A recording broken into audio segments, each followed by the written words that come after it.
أعوذ بالله من الشيطان الرجيم. بسم الله الرحمن الرحيم. سأل سائل بعذاب واقع للكافرين ليس له دافع من الله ذي المعارج. تعرج الملائكة والروح إليه في يوم كان مقداره 50,000 سنة فاصبر صبرا جميلا إنهم يرونه بعيدا ونراه قريبا يوم تكون السماء كالمهل وتكون الجبال كالعهن ولا يسأل حميم حميما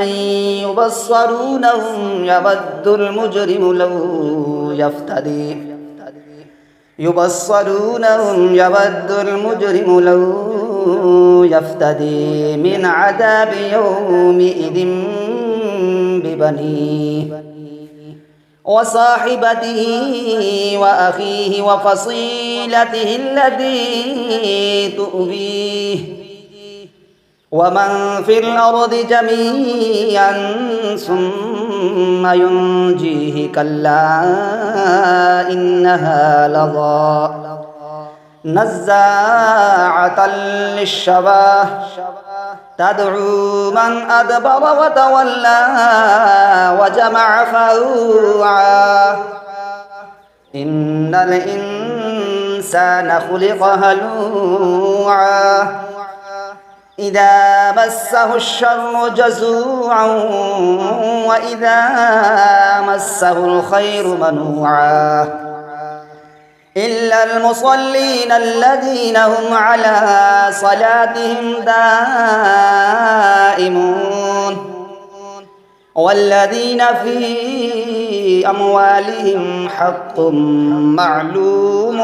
للسائل والمحروم والذين يصدقون بيوم الدين والذين هم من عذاب ربهم مشفقون إن عذاب ربهم غير مأمون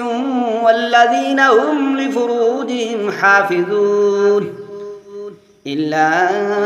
على أزواجهم أو ما ملكت أيمانهم فإنهم غير ملومين فمن ابتغى وراء ذلك فأولئك هم العادون والذين هم لأماناتهم وعهدهم راعون والذين هم بشهاداتهم قائمون والذين هم على صلاتهم يحافظون أولئك في جنات مكرمون فما للذين كفروا قبلك مهطعين عن اليمين وعن الشمال عزين أيطمع كل امرئ منهم أن يدخل جنة نعيم كلا إنا خلقناهم مما يعلمون فلا أقسم برب المشارق والمغارب إنا لقادرون على أن نبدل خيرا منهم وما نحن بمسبوقين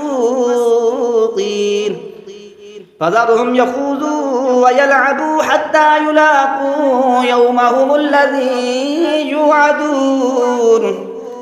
يوم يخرجون من الأجداث سراعا كأنهم إلى نصب